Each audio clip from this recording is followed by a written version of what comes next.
Okay, so Robert has a great question. He says, based on the definition of free will, on that definition, the definition I gave of free will, isn't encumbered will different from total depravity? And I would say that total depravity, so in other words, yes, once again, it's not free. Total depravity makes it so that we will, once again, our will is encumbered. And this is one of the debates that went on amongst Arminians against Calvinists, is that if your will is encumbered, and this is where Pelagianism came from.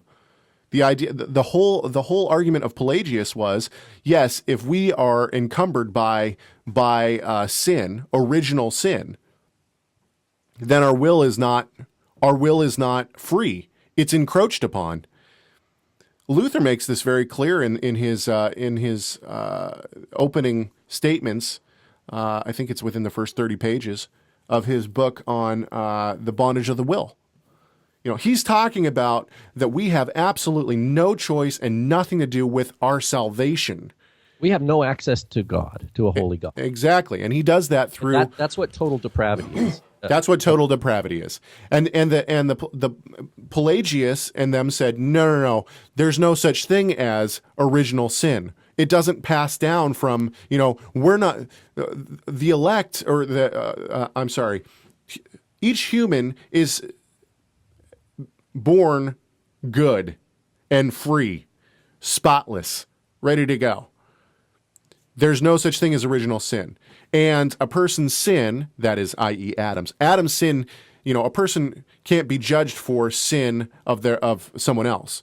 And this is where they get the idea of, there's no such thing as original sin. But the point is that if that's the case, then Yeshua's atonement could not be accounted to us either. And this is where Paul waxes on this in, Romans 6? Or is it Romans 5? Anyway, he talks about through one man, sin entered the world, right?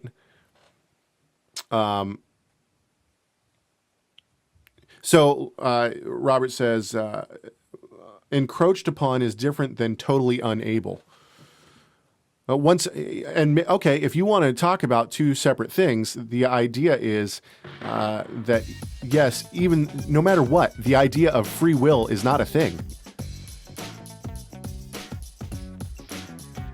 The ability to choose is encroached upon. There's no such thing as free will. The only time that we had free will was in the garden. Adam and Eve were the only people who had free will, totally unencumbered will.